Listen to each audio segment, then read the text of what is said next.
नमस्कार एवरीवन, प्यारे विद्यार्थियों, प्यारे साथियों, आप सभी का स्वागत करता हूं। मैं हूं अर्जुन प्रताप सिंह राणा और ये रहा आपका स्वाध्याय वीडियो जिसकी आप हमेशा डिमांड करते हैं। और मैं भी ये डिमांड करता हूं कि इस स्वाध्याय वीडियो में बताए गए प्रश्न उत्तरों और व्याकरण को आप अपनी नोटबुक में उतारते होंगे समय समय पर, तभी आपका अभ्यास होगा।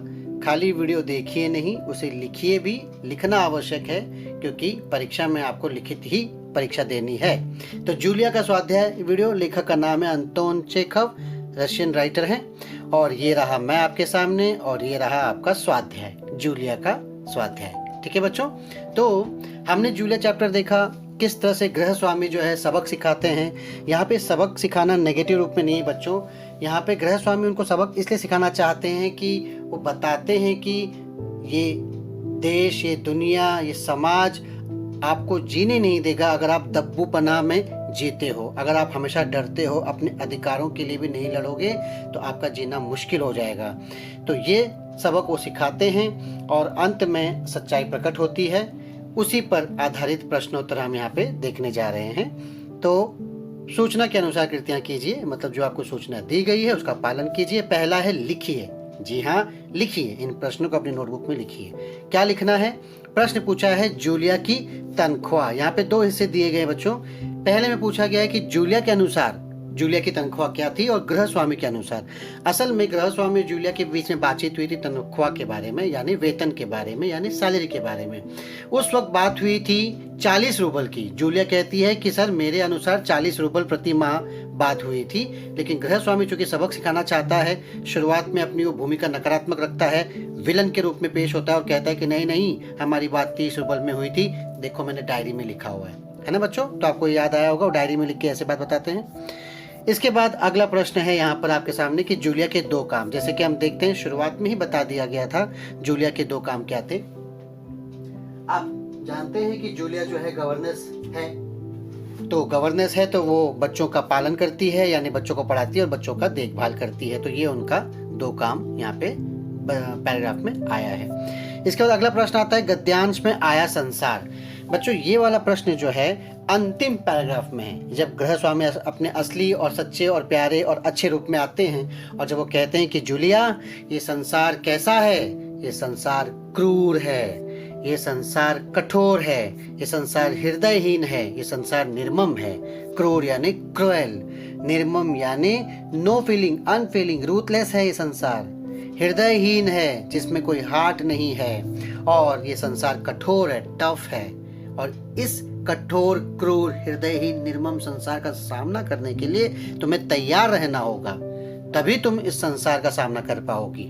नहीं तो जीना मुश्किल हो जाएगा, आसानी से जी नहीं पाओगी। इतने कीमती जीवन को, मनुष्य जीवन को बर्बाद मत होने दो। ये संदेश है इस पाठ का, बहुत ही बढ़िया। इसके बाद है प्रश्न कारण लिखिए।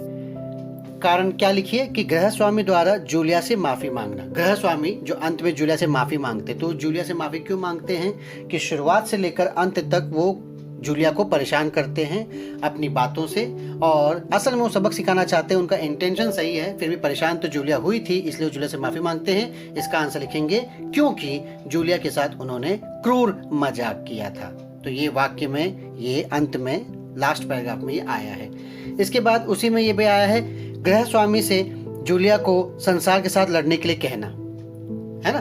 तो जूलिया को संसार के साथ लड़ने के लिए क्यों कहते हैं? ताकि वो अपने आप को बचाए रख सके, इस संसार से अपने आप को सुरक्षित रख सके, वरना मुश्किल हो जाएगी। ठीक है बच्चों। इसके बाद अगले प्रश्न में हम जाते हैं। यहाँ पे लिखा परिच्छेद में प्रयुक्त कोई एक मुहावरा ढूंढकर उसका सार्थक वाक्य में प्रयोग कीजिए।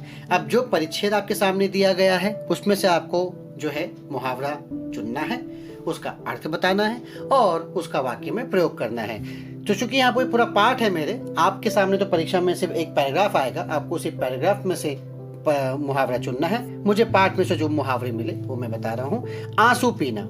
कितनी बार जूलिया जो है आंसू पी जाती है दुख के कारण, मतलब असमर्थता के कारण शांत बैठ जाना। असमर्थता मतलब इनकम्पिटेंसी, मतलब असमर्थ है, वो नहीं विरोध कर पा रही है, तब्बू है, तो इसीलिए शांत बैठ जाना, आंसू पी जाना। जैसे वाक्य बताते हैं, कंस जैसे अत्याचारी के सामने बहन देवकी की एक न चली और उसे आंसू पी जाना पड़ा। ये तो आपको पता ही है ना बच्चों। जब कंस को पता चला कि देवकी और वसुदेव का 8वां पुत्र कंस के वध का कारण बनेगा या कंस का वध करेगा, तो कंस डर गया और उसने अपनी बहन और बहन के पति को दोनों को कालकोठरी में डाल दिया। तो उस अत्याचारी राजा के सामने बेचारी बहन भी कुछ न कर सकी और दुखी हो गई। सबक सिखाना यानी दंड देना, सबक सिखाना। एक तरह से उन्होंने दंड ही दिया था जूलिया को, शुरुआत से लेकर उन्होंने परेशान किया था, दंड दिया था ताकि वो समझे कि मैं तो नकली दंड दे रहा हूँ, समाज असली दंड देगा। तो दंड देना, पुलिस ने लोगों को धमकाने वाले गुंडे को अच्छा सबक सिखाया, दंड दिया ऐसे। इसके बाद हम आगे बढ़ते हैं बच्चों। आगे क्या दिया है? पर शब्द के 2 अर्थ लिखिए। पर, मैं तुमसे कहना चाहता था पर तुमने सुना नहीं, तो पर का एक अर्थ क्या होता है? लेकिन। तो एक हो गया लेकिन। इसका दूसरा अर्थ क्या होता है? चिड़िया के पर छोटे थे इसलिए आसमान में ज्यादा ऊंचे नहीं उड़ पाए, तो पर यानी पंख। तो पर का एक अर्थ पंख भी होता है। ये दोनों अर्थ आपको परीक्षा में पूछे जाएंगे तो आपको बताना है। उसके बाद अगले प्रश्न की तरफ हम आगे बढ़ते हैं। स्वमत, बड़ा महत्वपूर्ण प्रश्न है कि संसार में दब्बू और रीढ़ रहित रोगों के लिए कोई स्थान नहीं है, लोगों के लिए कोई स्थान नहीं है। सही बात है बच्चों। मैंने पिछले वीडियो में जब हम वीडियो कर रहे थे, इसका पाठ हम समझ रहे थे, तब भी मैंने एक बात आपको बताई थी कि जो लकड़हारा होता है, जो जंगल में लकड़ी काटने जाता है, वो भी सीधे पेड़ को ही काटता है, सीधे पेड़ की ही तलाश करता है। क्यों? टेढ़े पेड़ को छोड़ देता है, क्योंकि टेढ़ा पेड़ काटने में मुश्किल होता है, उससे सीधी लकड़ी नहीं मिलती ना।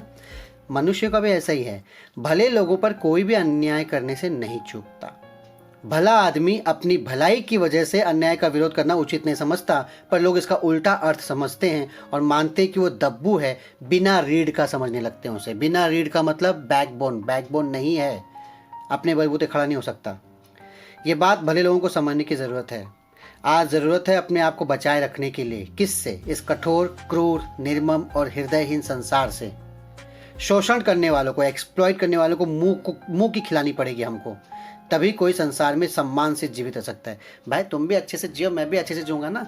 तुम काहे मुझे परेशान करते हो? मैं तुमको नहीं परेशान करूँगा, तुम भी मुझे परेशान मत करो। सीधी सी बात है। अधिकार है, काम है, कर्तव्य है और अधिकार भी है। काम करूँगा तो पगार भी चाहिए ना, वेतन भी चाहिए। मैं काम भी करूं, तुम वेतन भी न दो, दादागिरी भी दिखाओ, तो ये नहीं चलेगा। इतना सीधा नहीं बनना है। तो ये स्वमत 2 अंक का होता है, आप अपने हिसाब से लिख सकते हैं। एक स्वमत और है, कई बार अज्ञान के कारण गरीबों को ठगा जाता है, यह देखकर मेरे मन में विचार आए। सही बात है बच्चों। अज्ञान क्या है? किसी बात का नॉलेज ना होना। नॉलेज कब नहीं होता? जब आपके पास शिक्षा नहीं होती। इसलिए शिक्षित होना बहुत ज़रूरी है। अगर आप शिक्षित नहीं हो तो एक आम आदमी भी आपको लूट कर चला जाएगा। जैसे आपने 7th स्टैंडर्ड में कहानी पढ़ी थी, आपको याद होगा बच्चों, जब वो व्यक्ति बैंक जाता है और बैंक में पैसा भरना चाहता है तो एक व्यक्ति से सहायता लेता है। अनपढ़ व्यक्ति पढ़े लिखे व्यक्ति से सहायता लेता है और कहता है कि मेरे 10,000 रुपये भरने हैं। पढ़ा लिखा व्यक्ति कहता है ठीक है। यहाँ पे पढ़ा लिखा व्यक्ति जो है चालाक है, धूर्त है, वो चोर है। तो वो क्या करता है, जाके पर्ची भरता है, पर्ची में 10,000 के बजाय 5,000 लिखता है और 5,000 जमा कर देता है, 5,000 जेब में डाल लेता है और वो पर्ची लाके उस अनपढ़ व्यक्ति को दे देता है। क्योंकि अनपढ़ व्यक्ति को बात पता नहीं कि इसमें कितनी रकम लिखी हुई है, वो सोचता है मेरे पैसे जमा हो गए। घर पे पहुंचने के बाद जब उसका पढ़ा लिखा बेटा देखता है पर्ची में कि इसमें 5,000 लिखे हैं, तो अपने पिता से कहता है कि पिताजी 5,000 तो इसमें तो 5,000 ही लिखे हैं, वही जमा हुआ।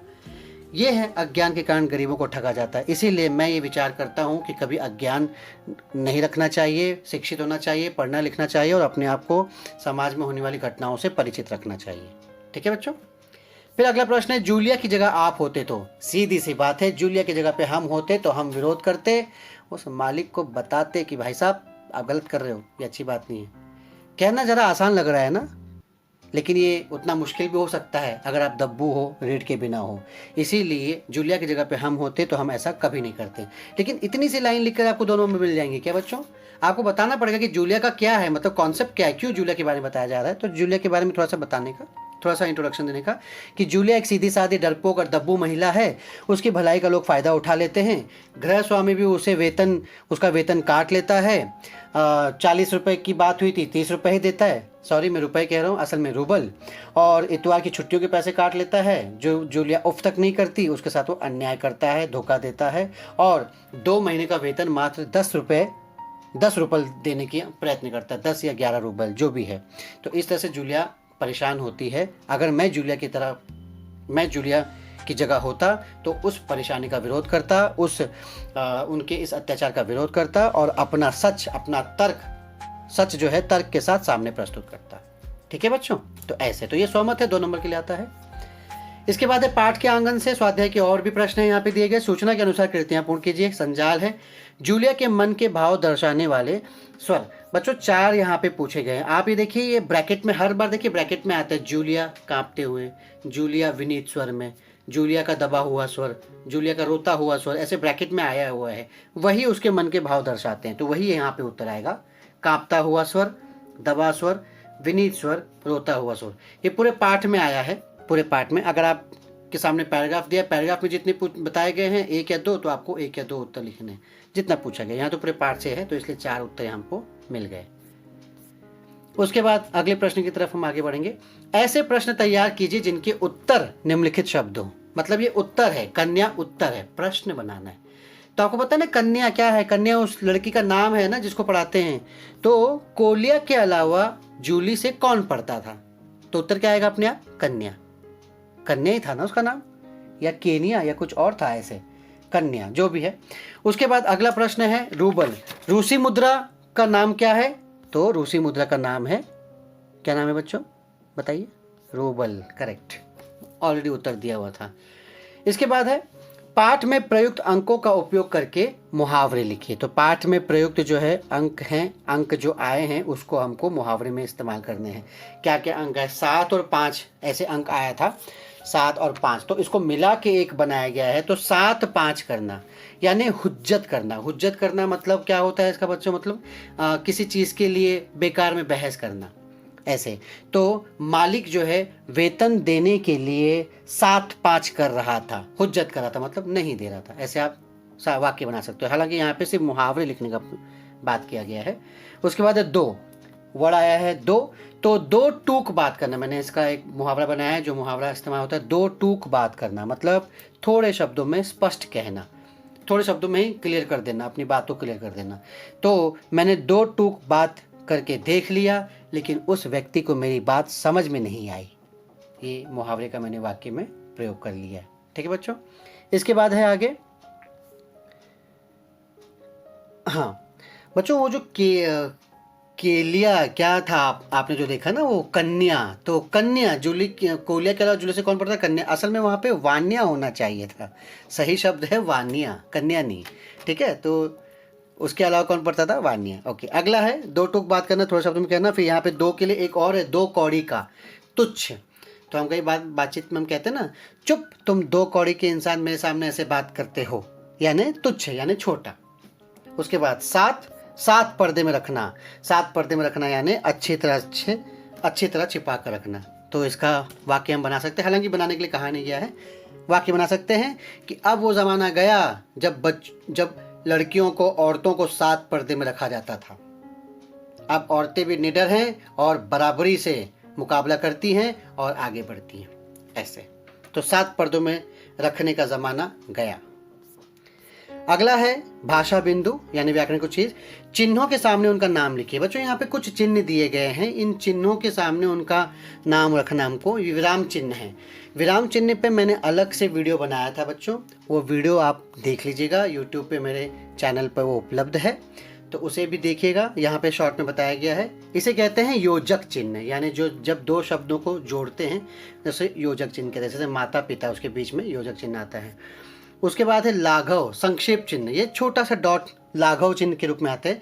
जैसे हम पंडित को प डॉट लिखते हैं ना, प डॉट, पंडित रामनाथ, तो प डॉट, तो ये डॉट जो है वो है लाघव यानी संक्षेप चिन्ह।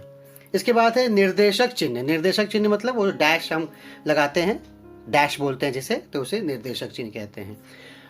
और उसके बाद है ये बड़ा कोष्ठक है बच्चों, बिग ब्रैकेट, बड़ा कोष्ठक।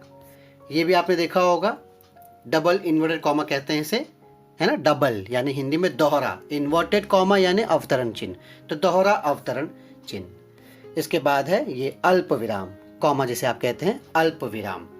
उसके बाद है ये आपका फेवरेट, सभी जानते हैं, विस्मय आदि बोधक चिन्ह, है ना, जिसमें विस्मय या हैरानी, कुछ हर्ष, खुशी इस तरह से प्रकट किया जाता है।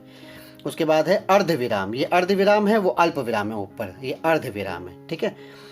उसके बाद है ये छोटा कोष्ठक है, वहाँ बड़ा कोष्ठक था और ये छोटा कोष्ठक है। और लास्ट में जो है पूर्ण विराम। तो ये आपकी पुस्तक में दिए गए बच्चों, तो ये चिन्हों के नाम हैं, इनको ध्यान में रखिए क्या कहते हैं, परीक्षा में पूछा जाता है ऐसे।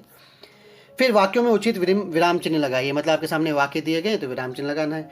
स्त्री शिक्षा को लेकर लेखक के क्या विचार थे? देखो प्रश्न पूछ रहे हैं ना, तो क्या आएगा? प्रश्नवाचक चिन्ह यानी क्वेश्चन मार्क। तो देखिए स्त्री शिक्षा को लेकर लेखक के क्या विचार थे। फिर दूसरा है श्याम तुम आ गए, तो श्याम तुम आ गए, थोड़ा सा हैरानी प्रकट हो रही इसलिए एक्सक्लेमेटरी आएगा, लेकिन श्याम के बाद कॉमा, क्योंकि श्याम के बाद मैं रुक रहा हूँ, हल्का सा अल्प विराम, तो श्याम तुम आ गए। फिर तीसरा है मोहन बोला तुमसे जो कुछ कहा, ठीक है, ओके। तो यहाँ पे बोला जा रहा है तो डबल इनवर्टेड कॉमा आएगा यानी दोहरा अवतरण चिन्ह। तो मोहन बोला, चूंकि मोहन बोला हम रुकेंगे, कॉमा, ओके, यानी अल्प विराम, उसके बाद डबल इनवर्टेड कॉमा में तुमसे जो कुछ कहा है, ठीक है, पूर्ण विराम और इनवर्टेड कॉमा क्लोज। जीवन संग्राम में सब लड़ रहे हैं, कुछ जीतेंगे कुछ हारेंगे। तो जीवन संग्राम में सब लड़ रहे हैं, ये बात में बोला, लेकिन कुछ समय के लिए मैं रुकूंगा क्योंकि मुझे अभी बात कंप्लीट करनी है। तो यहाँ पे अर्ध विराम लगा हुआ है, कुछ जीतेंगे अल्प विराम, कुछ हारेंगे पूर्ण विराम। मेरी बात यहाँ पे समाप्त हुई इसलिए पूर्ण विराम, ठीक है बच्चों। इसके बाद अगला है भरत भैया ऐसा ना कहो, तो भरत भैया पॉज यानी कॉमा, ऐसा ना कहो पूर्ण विराम। छठा है अरे क्या मैं झूठ बोल रहा हूं, तो अरे कॉमा क्या मैं झूठ बोल रहा हूं क्वेश्चन मार्क। अरे के बाद आप एक्सक्लेमेटरी साइन भी लगा सकते हैं तो भी राइट निकलेगा बच्चों। पाठ में अरे के बाद कॉमा था इसलिए मैंने कॉमा लगाया है, नहीं तो मैं चूंकि हैरानी प्रकट कर रहा हूं इसलिए कॉमा और विस्मयादिबोधक चिन्ह भी आ सकता है। जी धन्यवाद, तो जी धन्यवाद यहाँ पे देखिए विस्मयादिबोधक आया है, जी धन्यवाद, मतलब मैं अपनी संतुष्टि प्रकट कर रहा हूँ, भाव प्रकट कर रहा हूँ, इसलिए एक्सक्लेमेटरी विस्मयादि। आठवां है इसके अलावा तुमने 3 छुट्टियां और ली हैं, 3 छुट्टियां और ली हैं, यहाँ पे है नहीं लिखा गया बच्चों, है भी होना चाहिए, पूर्ण विराम, ठीक है ना, क्वेश्चन मार्क। तो ये मिस्टेक है, यहाँ पे टाइपिंग एरर होता है। अच्छा, और इतनी बड़ी बात तुम्हारी मालकिन ने मुझे बताई तक नहीं, तो अच्छा के बाद डॉट डॉट डॉट, और इतनी बड़ी बात तुम्हारी मालकिन ने मुझे बताई तक नहीं पूर्ण विराम। देखिए ये क्वेश्चन मार्क नहीं बच्चों, यहाँ पे प्रश्न नहीं पूछ रहा, वो हैरानी प्रकट कर रहा है कि अच्छा, तो इस तरह से डॉट डॉट वहाँ पर लिखा है। ये जो डॉट डॉट डॉट होता है ना, ये इसको कहते हैं कि कुछ समय का पॉज लेना, ऐसे बात पूरी नहीं हुई है, ये अल्प विराम अर्ध विराम से अलग है बच्चों, इसलिए यहाँ पे डॉट डॉट डॉट लगाया जाता है। हालांकि विराम चिन्ह में ये आपके इसमें नहीं आता है, लेकिन यहाँ था पाठ में इसलिए दिया गया है। 10वां आप कह रहे हैं तो आपने दिए ही होंगे, जी हाँ आप कह रहे हैं तो आपने दिए ही होंगे पूर्ण विराम। प जगन्नाथ, तो प यानी डॉट, पंडित जगन्नाथ अपने घर की तरफ चल पड़े, पूर्ण विराम यहाँ पे लग गया, ठीक है बच्चों। तो ये था आपका स्वाध्याय वीडियो। फाइनली आपके स्वाध्याय वीडियो को मैंने आपके सामने प्रेजेंट किया। उम्मीद है प्रश्नों के उत्तर आपको समझ में आए, इसे नोट डाउन कर लीजिए। वीडियो थोड़ा सा बड़ा हो गया है लेकिन प्रश्न ज़्यादा थे, समझना ज़रूरी था। अगले पार्ट में, अगले लेक्चर में किसी अन्य चीज़ के साथ मिलेंगे, तब तक के लिए ध्यान रखिए, शुक्रिया, धन्यवाद।